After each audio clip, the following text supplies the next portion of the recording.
and a very warm welcome to this special presentation as we look ahead to the big blockbuster. What else can it be but India versus Pakistan in the World T20? My gosh, there's so much to talk about when it comes to the India-Pakistan rivalry. But before we get into the in-depth analysis, let me introduce the people who are here with me to talk about this. I have with me Shubhayan Chakravarti, who joins me from the UAE. He'll be there firsthand to give us all the latest from what's going on there. There is Shubhayan. Shubhayan, I think you just finished the Virat Kohli press conference. I'll come to you for all the details, but also joining us is our data analyst. He loves numbers that I hate, but we'll try and make sense of what this whole, the whole encounter will be like with respect to numbers. I also have with me Abhishek Paul. So let's get talking about India versus Pakistan, and why this is so exciting for us is because, first of all, India has been absolutely brilliant in ICC events against Pakistan. So they start as firm favorites. But it's not just us saying it, even the numbers say it. That's right. What do you say, Nikhil, when you look at the win percentage? I know India start as firm favorites. But what do the numbers tell us? Yeah. So if we do a predictive analysis, taking into consideration the form of the players, the Indian team's collective form, the past record in World T20s, the past record between India and Pakistan head-to-heads, the number is overwhelmingly in favor of India. India has a 63% chance of beating Pakistan tomorrow. 63. That's right. In fact, you can take a look at that graphics. 37% for Pakistan. And none of this is because we support India, obviously, but it's because of how absolutely brilliant India have been in the World Cup. But before we get into the numbers, Abhishek, let's also talk about what this means for us as media professionals, as journalists who've covered these matches. It just gets bigger when it's India versus Pakistan, isn't that so? I mean, the hype around India-Pakistan matches, it's more than maybe the T20 World Cup final also. I mean, our newsroom, it's buzzing with India-Pakistan. Even people who are not following sports, I mean, they're also talking about India-Pakistan match, ranging topics from what's the ticket price to what's going on with Virat Kohli's daughter. Who should their fantasy team be, fantasy right? team. Yeah, I mean, it's so big. Okay. Emotional quotient is so big, beyond numbers. Okay, let's get Shubhayan in as well. Shubhayan, what's the buzz that you're getting from getting in from Dubai when you attended the press conference that Virat Kohli just had? The playing 11. There is a lot of buzz around what is India's playing 11 going to be. Can you give us any more details on that? Has Virat played the cards close to his chest, or has he revealed just a little bit there? He has not given any clue when it comes to the playing 11, but he has said that we are going to have a very, very balanced side. But mind you, Pakistan have revealed their playing 12. So I think that is going to be very interesting. I will reveal the name later on. Babar Azam in his press conference looked pretty confident. But it was Virat Kohli who said that we are confident after playing the IPL in these conditions. So the players are pretty excited to play Pakistan again in the World Cup stage. Also, have you had a chance to meet any of the fans? I know that when it's India and Pakistan, that fans go in hordes to stadiums. Have you had a chance? What is the buzz around the encounter itself? The security today, the match between England and West Indies is going to be played in the Dubai International Stadium. So the security is pretty tight here. I met a couple of Pakistani fans who were hunting for tickets yesterday. They were left disappointed after seeing that the tickets are already sold out. They were asking me whether I have any passes. I could arrange them some passes or not. Even the cab drivers, the hotel staffers, everyone is asking whether I could arrange some passes for the India versus Pakistan game, and that is the hype around Pakistan and India, because these two teams, although they are the arch rivals, but they don't play any bilateral series for all the diplomatic troubles and issues that we have had with our neighbors. But when it comes to cricket, it doesn't get better than this, as you started the show with. It doesn't get bigger than this. It is the Sunday blockbuster that we're looking ahead to, but it's really not easy being a Pakistan fan, isn't that so, Nikhil? And especially when they expect their team to win in the World Cups, because what the World Cups show us, and those records are going to come up on the screens, is that Pakistan are absolutely hopeless when it comes to ICC events. Absolutely, Meha. I mean, if you see the numbers, it is 12-0 to India in World Cups. That is the main 50-over World Cup and the World T20. 7-0 in the 50-over World Cup, 5-0 in the World T20, 14-3 overall in ICC events. Yeah. India has decimated Pakistan at the ICC events. I mean, for two countries where the stakes are so high in this rivalry, for one to dominate, and mind you, Pakistan had a great team in 1992, 96, 99, 2003. Wasim Akram, Waqar Yunus, Inzamam ul Haq, Abdul Razak, Ijaz Ahmed. Still they lost to India. When they won in 92, still they lost to India. When they reached the final in 99, still they lost to India. I think the reason is for them, beating India means everything. More than winning the final. And therefore, they succumb under pressure. I think that's one of the reasons why you see a lot of former Pakistani players talk about controlled aggression, which is what Wasim Akram has also said recently, that if this team needs to do well, Abhishek, this team needs to go, they need to make sure they don't get so emotional about the match, which is what India seems to do. And we've got the numbers that that Nikhil was talking about as to how Pakistan have been completely demolished by India in ICC events. So there you go. I think Champions Trophy is the only tournament in which Pakistan have an upper hand over India. But when it comes to World T20 and the 50-over game, India are right there on the top. And this time it's no difference. Though, if you go by numbers, and I am going to go to Nikhil on that one. But before that, Abhishek, if you go by numbers, the two teams who've actually got really good win-loss ratio in the last 4 or 5 years, it is India and Pakistan. That's what makes it even more interesting, because you have two teams who know the conditions really well, given that India have played IPL here, and Pakistan, with the kind of bowling they have.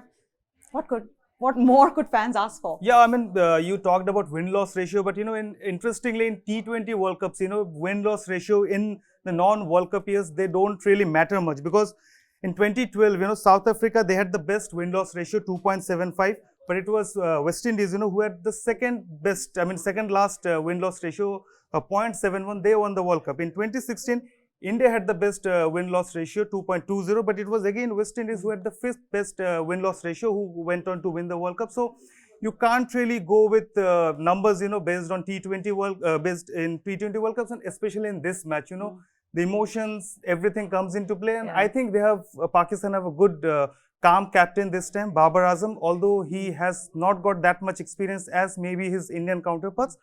So I think India will have an upper hand. So he's spoken like somebody who does not love numbers as much as Nikhil does, because Nikhil's going to completely turn that around and say it is about win-loss ratio. Is it not? It is about, it's a combination of everything, Meha. Like we discussed, when we came to the figure of 63-37, it was a combination of everything, including bilateral T20I series. I think West Indies is the only team which defies the norm, and we'll talk about West Indies, you know, in our evening show. But otherwise, bilaterals do add up. You can't be losing everything and suddenly going to win. That's rare. Yeah, that's rare. And India have done really well in bilateral series since the last T20 World Cup. I think 9 out of the ones that they played, 8 they won. The one that they lost was in Sri Lanka, which was a B team. C team. Okay. It was a C team, and then there was COVID that hit the camp. So we're not going to count that. But that's how brilliant India have been going into this bilateral series. But what about Pakistan? What can they do? Now, when it comes to India versus Pakistan, it is also about India's batting versus Pakistan's bowling. Correct. So there are some interesting matchups there. We're going to talk about that in just a little bit. Virat Kohli versus Shaheen Afridi. But you look at the two teams on paper, Nikhil, India still do have an upper hand there. India has an upper hand there. See, India's batting has always been, you know, their USP. India's batting has been that what makes India the dominant side they are. If you see, India also has a better record overall in WT20 matches, the overall record, which means they don't only beat Pakistan in WT20 matches, they also do well against other teams compared to Pakistan. So India's batting is their strength. Pakistan's bowling is their strength. Pakistan's fast bowling is their strength. But interestingly, Meha, if you look at the numbers, India's fast bowling average, the bowling strike rate and the economy rate of India's fast bowlers since 2018 has been better than Pakistani's fast bowlers in the format, which is a testimony to this great set of, you know, the Shamis, the Bumrahs who have risen in collectively in this time period.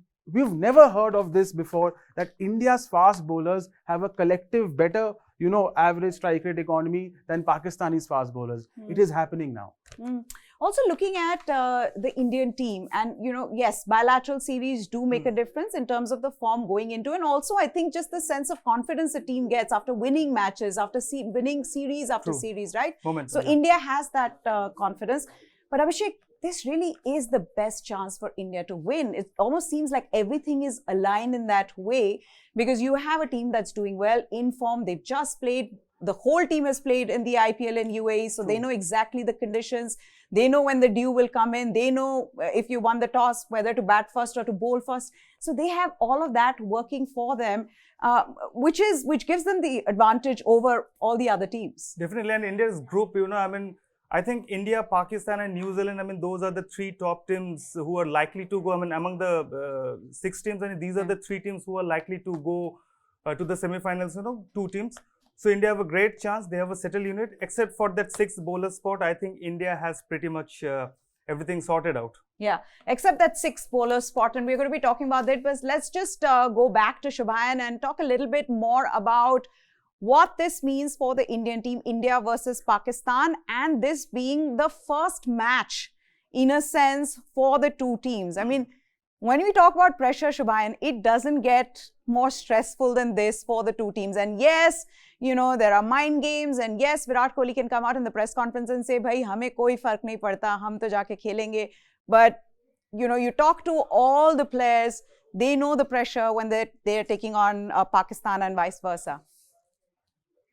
Absolutely, you are absolutely spot on. I mean, the captains do say that they don't take any pressure, the players don't take any pressure, just to calm the nerves before the big match. They are going to play after 861, 862 days, these 2 teams. So I think the nerves, the butterflies will be there for the players and the officials as well, because mind you, the ground staff is working tirelessly here. The ICC officials are entering the stadium now because of the match between England and West Indies. The movement is increasing slow. So it is going to be a fascinating match. But mind you, Pakistan are a very, very good side on paper. They are an informed team. They have done really well in both the warm-up matches. But for India, I think they would want to maintain this unbeaten streak against the men in green. There are rivals, Pakistan.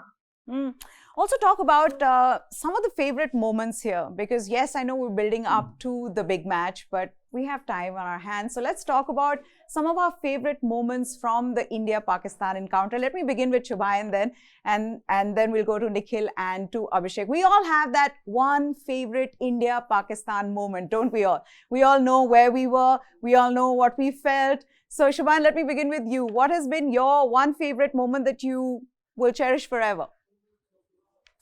I think the uppercut of Sachin Tendulkar against Shoaib Akhtar, I think that stands out for not only for me, for every Indian fan, because Shoaib Akhtar was at his peak, Sachin Tendulkar was at its peak, India-Pakistan 2003 World Cup.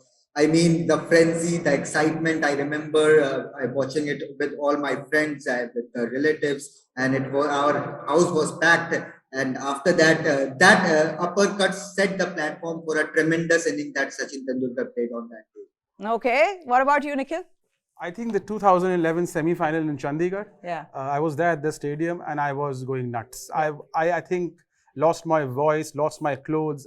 I can't even tell you what all I lost. And the thing was, that atmosphere was absolutely crazy, because you had people from Pakistan crossing Wagah border, coming here. The Prime Minister was there, Manmohan Singh, Yes. our Prime Minister, Sonia Gandhi, Rahul Gandhi, Deepika Padukone, Amir Khan, everyone was there. And the atmosphere in the stadium, Chandigarh was chock-a-block, shutters were down, people were going nuts. And after we won, it was party all night. I don't even remember what I did all night. It was, I just woke up. I can't reveal more, but I just woke up.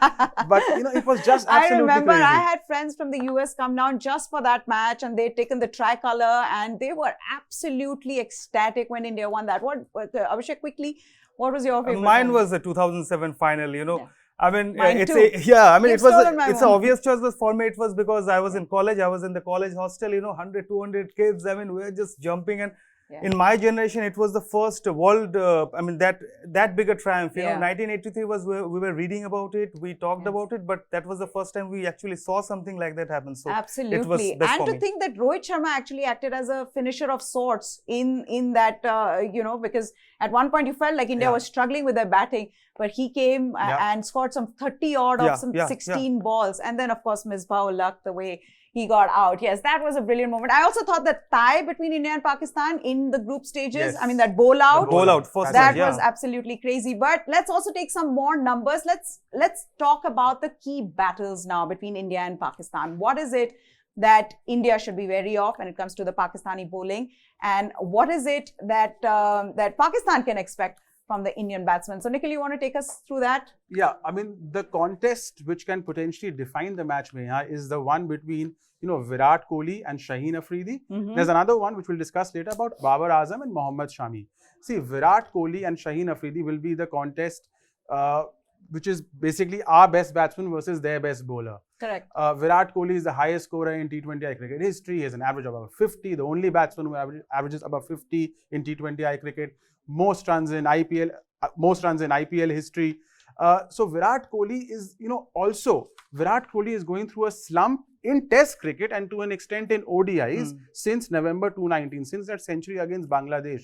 But if you look at his T20I numbers, they've actually gone up. He's averaging around 65 at an excellent strike rate above 145 during this time frame. And also Virat Kohli's last tournament as T20 captain. The man is desperate to leave a legacy and win an ICC tournament. Absolutely. But Shaheen Shah Afridi is a top bowler. He's Pakistan's, this Pakistan's Wasim Akram, they say, tall bowler.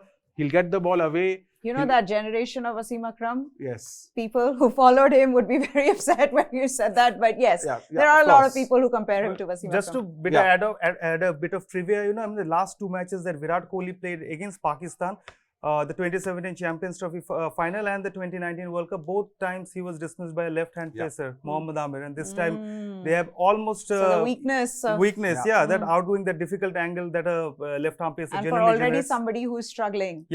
Why definitely. are you saying this right now? Why are you giving it all away, Abhishek? But yes, all other battles key battles that we can look forward to, Nikhil. The other one I'm looking forward to is Babar Azam versus Mohammad Shami in the power play. Mohammad Shami has been excellent in the power play, especially in the IPL. Not many people know, but in ODI cricket, his bowling strike rate is the third highest in ODI history, which is fascinating. Mohammad Shami is a wicket taker. He's also extremely restrictive in the power play. He bowls just a good length, short of a good length, very accurate, fast.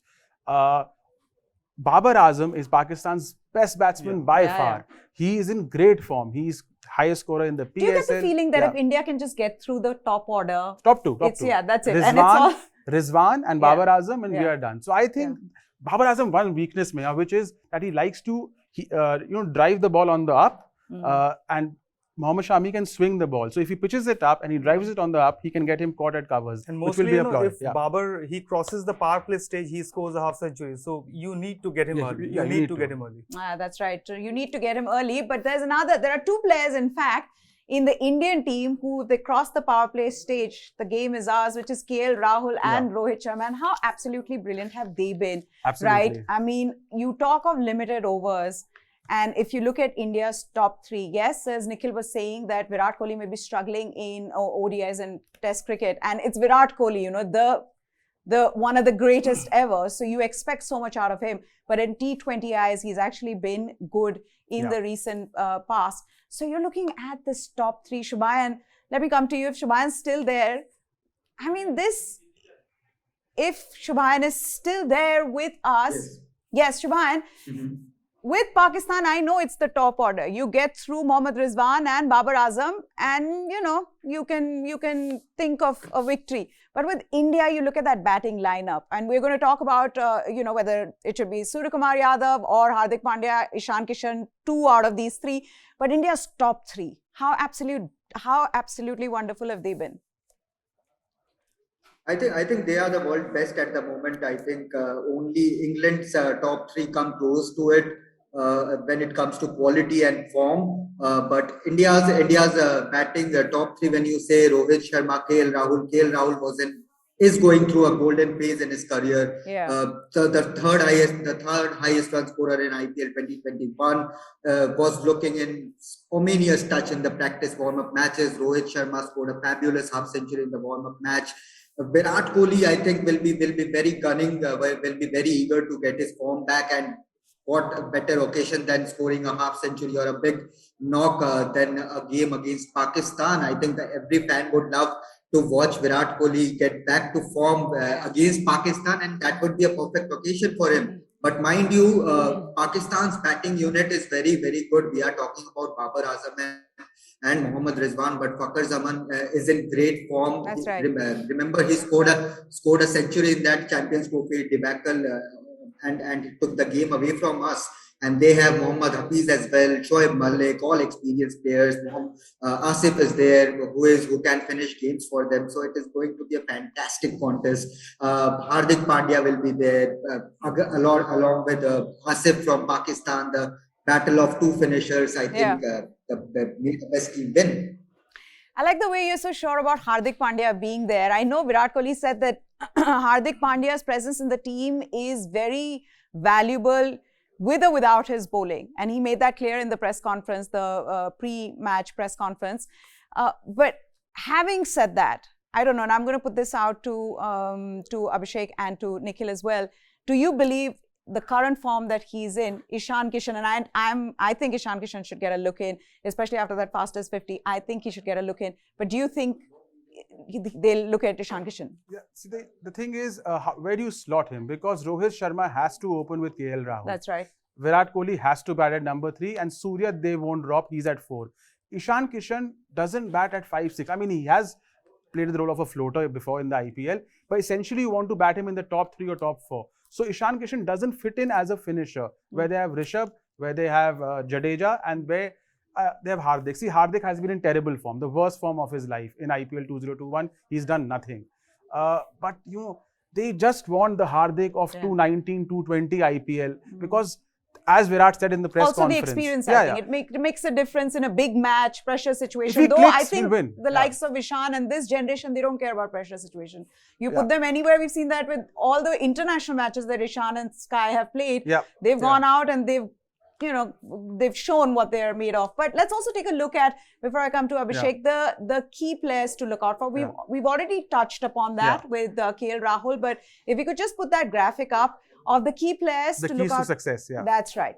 And Nikhil, you can take us through that. Yeah, this is very interesting. And the stat I want to point out is about KL Rahul, the IPL run machine. See, no one has scored more runs, Meha, than Rahul since 2018 in the IPL. He's just gone, absolutely berserk in T20 cricket. India wins 80% of their matches when he scores 30 plus, not 50 plus, just 30 plus in T20I cricket. 16 out of the 20 matches in which he has scored 30 plus, India has gone on to win. So therefore, KL Rahul is a very important cog at the top order. If he performs, I think India will win this match. Just cross 30. And what are the other key players, the key players to success for both the teams, Nikhil? Rohit Sharma, very interesting numbers. India wins 85% of the matches. Those numbers will come up on your screens now. Yes. India win 85% of the matches when he crosses a 50. India have won 22 of the 26 matches when he's crossed 50. For Pakistan, Babar Azam, very obvious. They win 70% of the matches when he scores a half century. Correct. They win almost 80% of the matches when Shaheen Shah Afridi takes 2 or more wickets in a match. So we just have to make sure Babar Azam does not cross a half century. And Rahul crosses 30. And Rahul crosses 30. And things would be, easy for India. But talk about the playing 11. And I know there's such a conversation around it because of the problem of plenty, which is good for the Indian team. But let's discuss that just a little bit as to the playing 11, what they would be like. And the best thing is now you have all your former players. VVS Lakshman has come up with his playing 11. I saw Irfan had come up with his own playing 11. So what do you think is Virat Kohli thinking in the sense that he talked about a balanced team, right? What is a balanced team given that we've seen the IPL being played there, the IPL final? We know some of those players are going to be in this team. Let's start with Abhishek. I think, Your playing 11. Okay. My playing 11, I mean, I think the top order is quite sorted. I think Correct. the main issue is the bowling combination and whether Hardik Pandya, as you correctly mentioned, deserves a place in this 11 or not.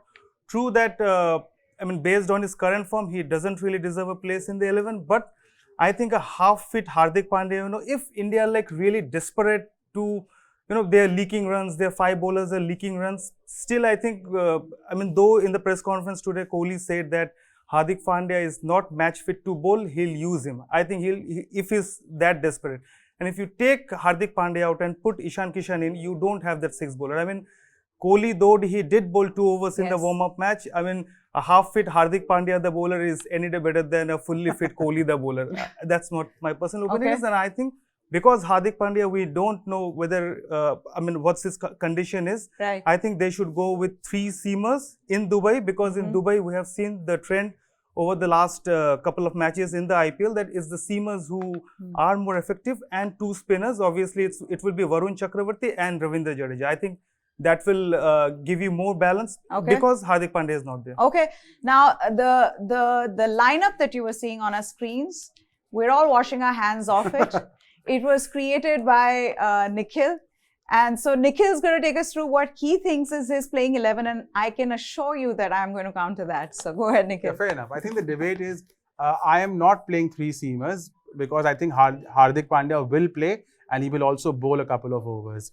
I am going in with the 3rd spinner, R. Ashwin. It's controversial. Yes, this is not Sharjah, it is Dubai. I'm going with Ashwin because Ashwin has bowled really well in the last couple of practice matches. He's He bowling. didn't even finish his full quota of overs in a lot of He did matches, the not, damage. not in the practice matches. No, I yeah, think in no, IPL. one issue is if Yeah. Ashwin plays, he is one of those spinners, you know, who can deliver you in the power play. He will also. get So you. that- He will get you, Fakhar Zaman, the man who made us cry in 217. Also, Okay. Ashwin has experience, Okay. and Ashwin is hurting. After the 217 Hurting? final, no, I'll tell you why. Wounded After the Tigers. 217 final, his limited overs career was over when Pakistan won the final. He's in Jadeja's. He wants to take revenge from Pakistan in this match. Okay.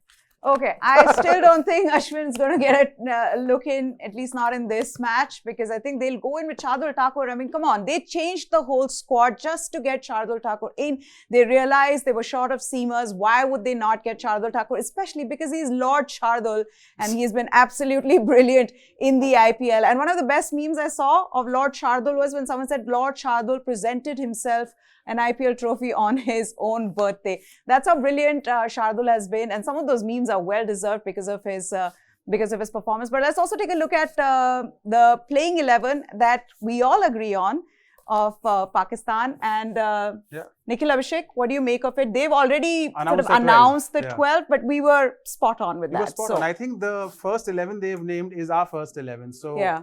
I think it's the number 12, Haider Ali. He is an explosive batsman. And Correct. whether you pick in Shoaib Malik, you know, who is not among matches, or Haider Ali, who is a young talent, explosive batsman, that's their only concern.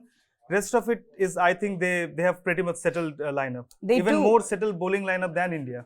Would you think, though, given the way Pakistan are, and Shubhayan can come in on this, Shubhayan, do you think that when it comes to Pakistan's spin options, that might be one of the sort of the weakest link in their team? Absolutely, you are spot on. Imad Wasim and Shadab Khan are their only option, but Muhammad Hafiz can offer some off spin with his experience as well. But I think that is their weakest spot when it comes to their pace department. Haris Rauf, Shaheen Shah Afridi, Hassan Ali, they all are experienced bowlers and know this particular format very well. Right. But the spinners, although they can bat, they give them that batting depth. But their spin bowling, I think that doesn't come anywhere close to the quality which India have at their head. All right, Shubhayan Chakravarti, thank you so much for taking the time out. I'm sure you have a little bit of time. Maybe you can enjoy the sights and sounds of Dubai before you get into, the working mode. But thanks so much, Shubhayan. Thank you so much, Nikhil and Abhishek. It's been a wonderful discussion with both of you.